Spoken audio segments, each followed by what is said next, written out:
Okay, let's take a little bit of a look at the discussions in a D2L course. The discussions part of the course is the area where you can post messages that can be viewed by not just the professor, but by all of your classmates in the course. The professor provides prompts typically that you would respond to. So when you come in here, you're going to see different, they call them topics, but these are basically discussion prompts. The instructor creates these. Most online courses will have like an introduce yourself kind of thing, and then as the course goes on, discussions about the course topics. Just like the quizzes in the Dropbox, you need to keep a note of these dates here. So the symbolism discussion, I can only post to it until June 1st, after which the button to post will go away. So keep in mind the deadlines here so you don't miss anything, because a lot of times faculty will put points on these for posting. Do so many posts to earn points in the class, so you don't want to miss those. This week 4 one, we can imagine that this hasn't come up yet. It says the dates here, June 1st to June 7th is when I can post. And if I try to go into here, I don't really have any buttons to post anything, so that's not open yet.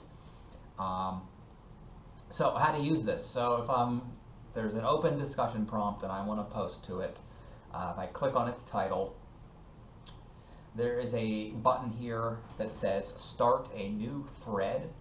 So if I click on that, what I can do is it's sort of like an email. You have to put in a subject line. So this is the introduction. So I'll do hello from Jim, and paying attention to the prompt here. I'm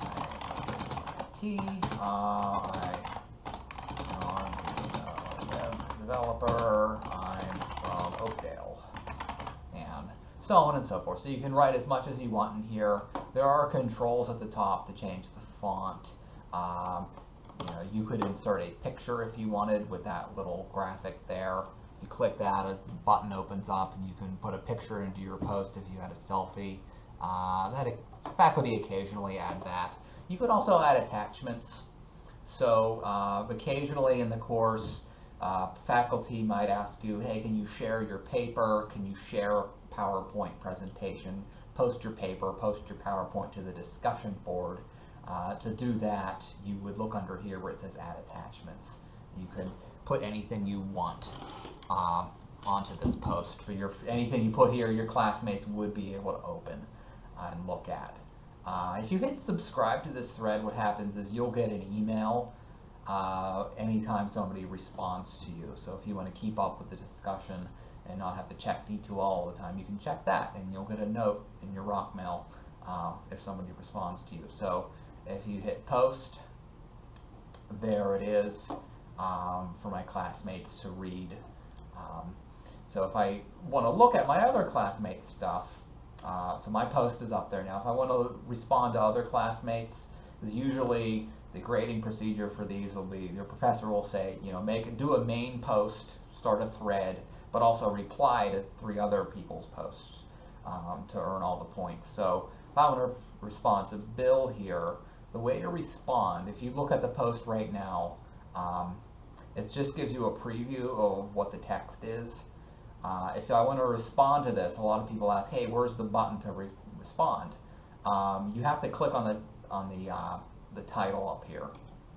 So I have to click on that.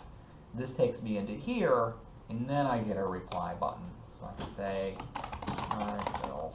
I've been to Imperial, Picard is the best. So that's me replying to a classmate. And then there it is. That's about as simple as it gets. The biggest question people have about this is, they come in, they see these posts here, and they don't understand that to respond to one, you've got to click on the title, and then you get the reply button. That is the best way to read it, because it will, it keeps a tally of what you've read and what you haven't, and to get it to mark it as read, you have to click on the title. So if you go into a more elaborate discussion, this one has a lot of stuff in it, the symbolism one. I can tell it, you know, filter by, show me only the things that are unread, and then it'll show me only the ones that I haven't looked at yet, haven't opened yet. So you know, I can read the whole text of this like this, but I've got to click on its title for it to register that I've read it. So if I go back, then you know that border goes away, and if I switch to unread again, that one leaves the list. So this filter here will do that. Filter by unread, if it will remove your own posts. It assumes that if you wrote it, you read it. So if you flip this on, show me only the ones I haven't looked at yet, and you think, hey, I posted, where'd my post go? Well, sometimes that's the reason. So if you do clear filter, your post will reappear. So in any case, from the student end, discussions are pretty simple. You know, they can get kind of elaborate here where you have, you know, there's a thread, there's a reply to a reply, and you could reply to a reply to a reply. Most classes don't get this elaborate, but that's what it looks like. So, big takeaways, pay attention to the dates here. If you come in and it doesn't let you post, well, probably it's because it hasn't opened yet.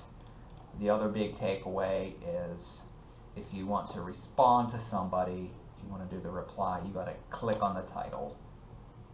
Then you get the reply button. And that is mostly it. And of course, you can attach files, add attachments as here.